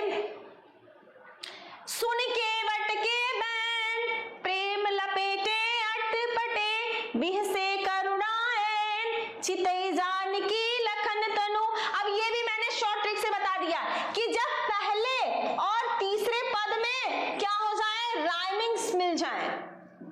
राइमिंग वर्ड्स जानते हैं ना सभी लोग? जब पहले और तीसरे पद में राइमिंग्स मिल जाते हैं पंक्ति में, ठीक है, तो वहां पर आपका आ जाता है सोरठा।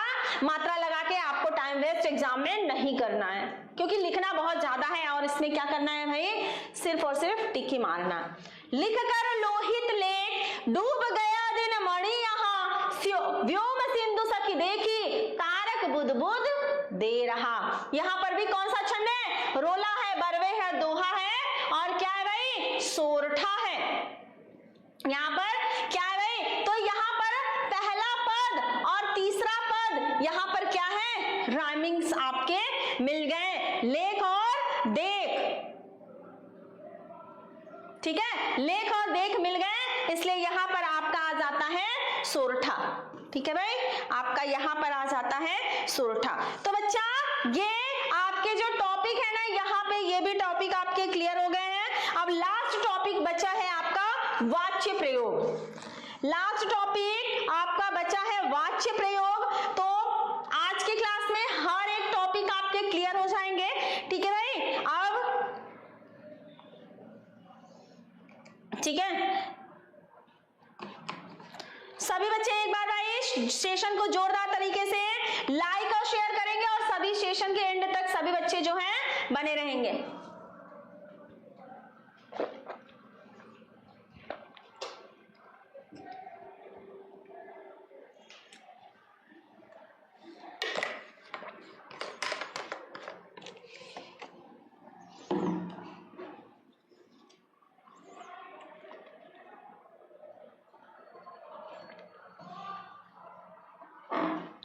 चलिए, वाच्य प्रयोग। अब यहां से हम चलते हैं वाच्य की तरफ, अपना रफ्तार मोड़ते हैं भाई।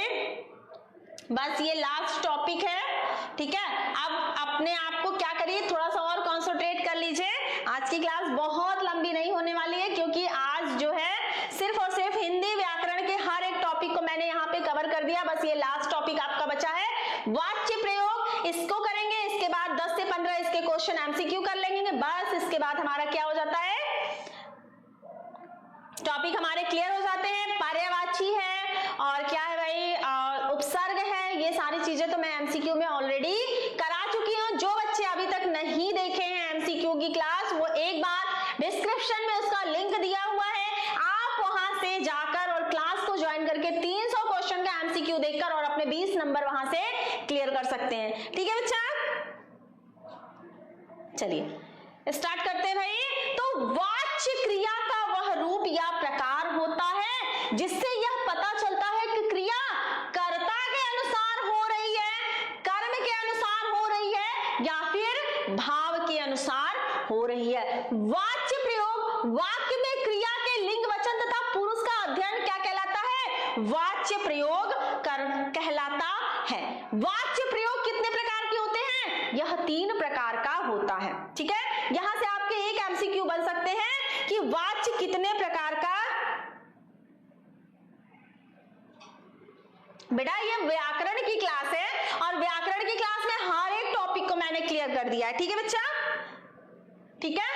व्याकरण की क्लास में हर एक टॉपिक को मैंने क्या किया भाई, आपके क्लियर कर दिया है। ठीक है, वाच्य प्रयोग ये कितने प्रकार के होते हैं भाई, ये 3 प्रकार के होते हैं। ठीक है, ये 3 प्रकार के आपके क्या होते हैं, वाच्य होते हैं। पहला क्या हो गया भाई,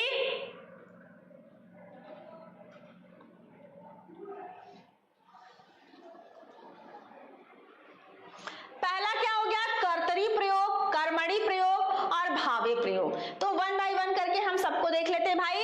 कर्तरी प्रयोग, जब वाक्य की क्रिया के लिंग वचन और पुरुष, कर्ता के लिंग वचन और पुरुष के अनुसार हो, तब क्या हो जाता है भाई, तब वहां पर हो जाता है कर्तरी प्रयोग कहलाता है। जैसे मोहन अच्छी पुस्तक पढ़ता है। ठीक है, कृतवाच्य, ठीक है, अच्छी, कृतवाच्य में क्या होता है, कर्ता प्लस ने प्लस कर्म, ये इसका शॉर्ट ट्रिक आता है, कर्ता आएगा। ठीक है भाई, कृत वाक्य में क्या आ जाएगा, इसका शॉर्ट ट्रिक है कर्ता।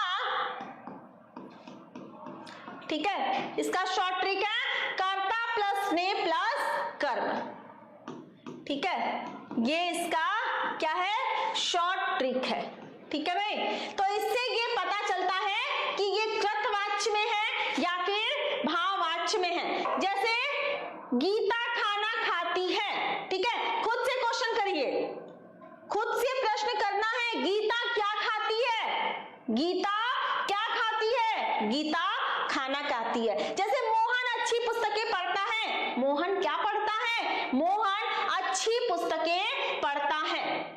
ठीक है, यहां पर क्या है भाई कि जब वाक्य की क्रिया के लिंग वचन, पुरुष कर्ता के लिंग वचन और पुरुष के अनुसार हो, मतलब ये क्या है, इन तीनों के अनुसार ही हो, वहां पर आपका कर्तरी प्रयोग हो जाता है। क्लियर है, सभी बच्चों को क्लियर है? तो एक बार थंब देकर सभी लोग बताते रहिए भाई, और एक बार सेशन को जोरदार तरीके से सभी बच्चे क्या करेंगे, लाइक और शेयर करते रहेंगे। कर्मणी प्रयोग, जब वाक्य की क्रिया के लिंग वचन और पुरुष कर्म के लिंग वचन और पुरुष के अनुसार हो, तब कर्मणी प्रयोग होगा। जैसे सीता ने पत्र लिखा। ठीक है, ये क्या है, कर्म वाक्य है। यहां पर क्या है भाई, यहां पर कर्म वाच्य है। यहां पर क्या हो जाता है, कर्ता प्लस से प्लस के द्वारा, और क्या होता है, सकर्मक क्रिया होती है। सकर्मक क्रिया जहां पर क्या हो जाता है भाई, सकर्मक क्रिया 2 प्रकार की होती है। सकर्मक क्रिया क्या होती है भाई, 2 प्रकार की होती है। एक होती है सकर्मक क्रिया जहां पर कर्म होता है, और एक होती है अकर्मक क्रिया। ठीक है, एक होती है सकर्मक और एक होती है अकर्मक जिसमें कर्म न हो। ठीक है, सकर्मक में क्या होता है, कर्म होता है, और अकर्मक में क्या होता है, कर्म नहीं होता है। क्लियर है, आगे देखते हैं। भावे प्रयोग, जब वाक्य की क्रिया के लिंग वचन और पुरुष कर्ता अथवा कर्म के लिंग वचन पुरुष के अनुसार न होकर एक वचन पुल्लिंग अथवा अन्य पुरुष में हो, मतलब यहां पर क्या हो जाता है, सेम है, वही है, कर्ता प्लस से के द्वारा, और इसमें क्या हो जाता है भाई, नहीं हो जाता है, और साथ साथ आपका अकर्मक क्रिया हो जाता है। साथ साथ क्या हो जाता है, आपका अकर्मक क्रिया होता है। क्लियर है, तो यहां पर क्या हो, जैसे मुझसे चला नहीं जाता, यहां पर नहीं है, नहीं है। ठीक है, यहां पर क्या हो जाता है, ये भी शॉर्ट ट्रिक है।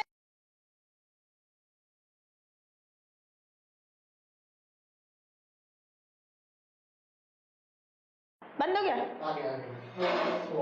वाच्य के प्रयोग, वाच्य 3 प्रकार के होते हैं, कृतवाच्य, कर्मवाच्य और भाववाच्य। सेम वही है। जैसे देखिए, जिसमें वाक्य में कर्ता की प्रधानता का बोध हो, जैसे लड़का खाता है, कौन खाता है, लड़का खाता है। यहां पर क्या है,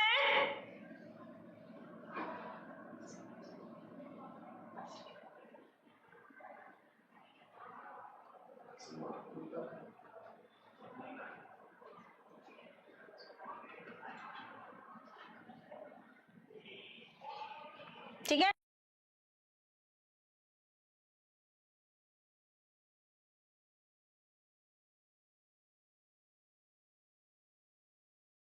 क्या है? जैसे लड़का खाता है, कौन खाता है? लड़का खाता है। इसका इसका कर्ता की प्रधानता होती है क्रिया के रूप में। मैंने पुस्तक पढ़ी, किसने पुस्तक पढ़ी? मैंने पुस्तक पढ़ी। इसका क्या हो गया? सीधा इसका मैंने मतलब कर्ता पर इसका सीधा क्या हो गया? प्रयोग हो गया। अब कर्मवाच्य क्रिया के उस रूपांतर को कृतवाच्य कहते हैं, ठीक है? क्रिया के उस रूपांतर को कृतवाच्य कहते हैं जिसमें वाक्य में कर्म की प्रधानता का बोध हो। जैसे पुस्तक पढ़ी जाती है। क्या पढ़ी जाती है? पुस्तक पढ़ी जाती है। यहां किसका प्रधानता होता है? कर्म की प्रधानता हो। आम खाया जाता है, ठीक है? क्रिया के उस रूपांतर को भाववाच्य कहते हैं जिसमें वाक्य में क्रिया अथवा भाव की प्रधानता। जैसे राम से टहला नहीं जाता, मुझसे बैठा नहीं जाता, धूप में चला नहीं जाता। क्लियर है? अब जैसे कृतवाच्य का कर्मवाच्य में, जैसे छात्र विद्यालय में खेलते हैं, छात्रों द्वारा विद्यालय में खेला जाता है। आप लोग इंग्लिश में एक्टिव पैसिव पढ़े होंगे, है ना? जो बच्चे एक्टिव पैसिव बहुत अच्छे से पढ़े हैं उन्हीं को ये समझ में आएगा, अदरवाइज समझ में आने वाला नहीं है, ठीक है? सभी बच्चे एक्टिव पैसिव, क्योंकि इंग्लिश में एक्टिव पैसिव आप जितने अच्छे से पढ़ेंगे उतने ही अच्छे से आपको समझ में आएगा, ठीक है भाई? राहुल किताब नहीं पढ़ता है, राहुल द्वारा किताब नहीं पढ़ी जाती है। माता बच्चों को प्यार करती है, माता द्वारा बच्चों को प्यार नहीं किया जाता है। ये क्या करना है? कृतवाच्य से कर्मवाच्य में ऐसे ही आपका चेंजिंग होता है। क्लियर है सभी बच्चों को? अब कृतवाच्य से भाववाच्य में परिवर्तन, वह लिखेगा, उसके द्वारा लिखा जाएगा। तुम सो नहीं सकते, तुमसे सोया नहीं जा सकता, हम नहीं सह सकते, हमसे नहीं सहा जा सकता। क्लियर है? अब देख लेते हैं भाई इसके एमसीक्यू। इससे रिलेटेड क्या हो जाते हैं? एमसीक्यू।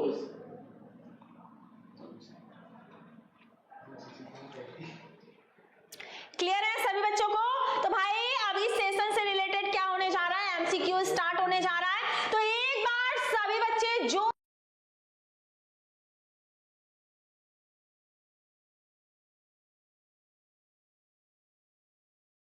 सही है बेटी, सही है। सही कैसा नहीं? मैं सही हूँ तो नहीं पता।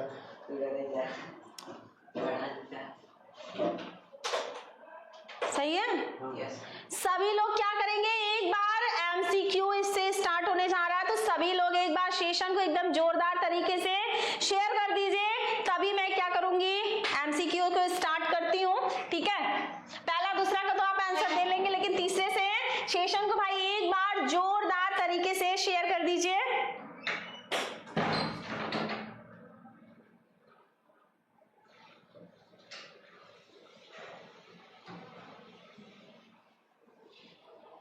फर्स्ट क्वेश्चन आपके सामने, क्रिया का वह रूप जिससे यह पता चलता है कि क्रिया कर्ता कर्म अथवा भाव के अनुसार हुई, उसे क्या कहते हैं? वाच्य कहते हैं, अव्यय कहते हैं, वाक्य या पद परिचय कहते हैं। तो भाई जिससे हमें ये पता चलता है कि क्रिया किसके अनुसार हो रही है, भाव के अनुसार, कर्म के अनुसार या कर्ता के अनुसार हो रही है, उसे हम वाच्य कहते हैं।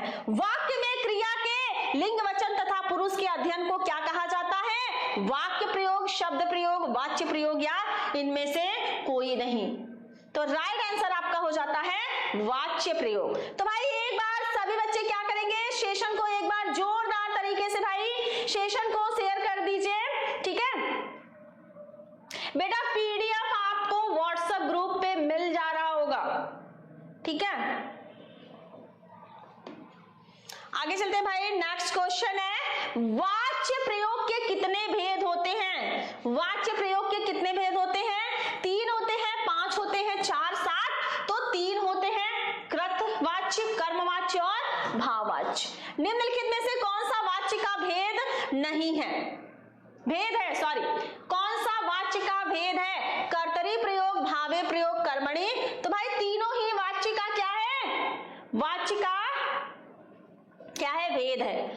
आगे बढ़ते हैं। जब वाक्य की क्रिया के लिंग वचन और पुरुष कर्ता के लिंग वचन पुरुष के अनुसार हो तो उसे क्या कहते हैं भाई, क्या कहते हैं उसे, भावे प्रयोग, कर्मणी, कर्तरी या इनमें से कोई नहीं। क्वेश्चन नंबर 5, हाँ 4 का डी। क्वेश्चन नंबर 5 का सभी का फटाफट रिप्लाई आना चाहिए भाई। 5 का आ रहा है बी, 5 का बी आ रहा है कर्तरी, जो कि बिल्कुल ही करेक्ट है। मोहन अच्छी पुस्तकें पढ़ता है, मोहन अच्छी पुस्तकें पढ़ता है, यह किस प्रकार का वाच्य है, मोहन क्या पढ़ता है, मोहन अच्छी पुस्तकें पढ़ता है। कर्मणी प्रयोग है, कर्तरी है, भावे है, इनमें से कोई नहीं है। क्वेश्चन नंबर 6 का ए आ रहा है सभी बच्चों का, ठीक है, बिल्कुल करेक्ट है। आगे चलते हैं। जब वाक्य की क्रिया के लिंग वचन और पुरुष कर्म के लिंग वचन और पुरुष के अनुसार होते हैं तो उसे क्या कहते हैं, कर्मणी कहते हैं, ठीक है भाई। कर्तरी, भावे या इनमें से कोई नहीं, क्या कहते हैं। क्वेश्चन नंबर 7,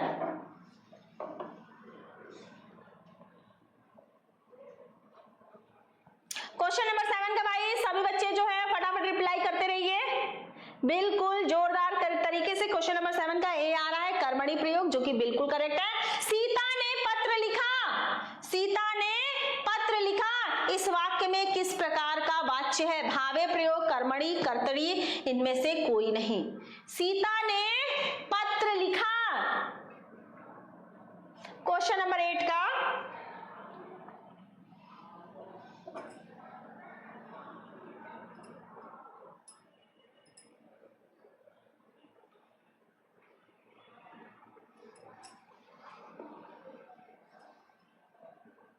का बी आ रहा है सभी का, कर्तरी प्रयोग। सीता ने पत्र लिखा, ठीक है भाई, सीता ने क्या किया, सीता ने पत्र लिखा, ठीक है। आगे चलते हैं। जब वाक्य की क्रिया के लिंग वचन और पुरुष एक वचन पुरुष तथा अन्य पुरुष में हो तो उसे क्या कहते हैं। क्वेश्चन नंबर 9, कर्मणी, कर्तरी, भावे या इनमें से कोई नहीं। क्वेश्चन नंबर 9 का फटाफट सभी बच्चों का, क्वेश्चन नंबर 9 का एक बार भाई सभी बच्चे क्या करेंगे, जोरदार तरीके से सेशन को लाइक और शेयर करते रहिए, ठीक है भाई। क्वेश्चन नंबर 9 का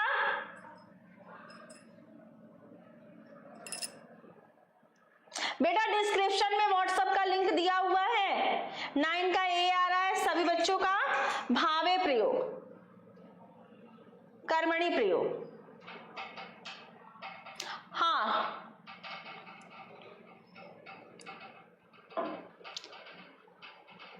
9 का ए कर्मणी प्रयोग, ये हो जाएगा भाई भावे प्रयोग। आगे देखते हैं। मुझे पता, मुझसे चला नहीं जाता, ठीक है, इस वाक्य में किस प्रकार का वाच्य है, मुझसे चला नहीं जाता, यहां पर आपका भावे प्रयोग वाच्य है। वाच्य प्रयोग के आधार पर वाक्य के कितने भेद होते हैं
देख या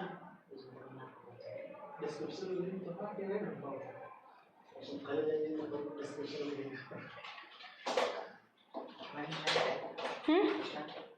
चलिए भाई नेक्स्ट क्वेश्चन है, वाच्य प्रयोग के आधार पर वाच्य के कितने भेद होते हैं? तो 3 भेद होते हैं। निम्नलिखित में से कौन सा वाच्य का भेद है? तो कृतवाच्य, भाववाच्य, कर्मवाच्य, ये सभी क्या है भाई?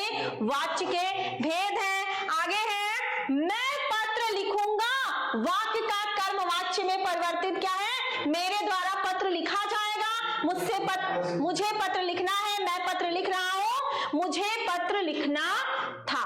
तो इसका राइट आंसर हो जाता है आपका मेरे द्वारा पत्र लिखा जाएगा। तो इस तरह भाई वाच्य से हम लोगों ने 15 क्वेश्चन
इस बार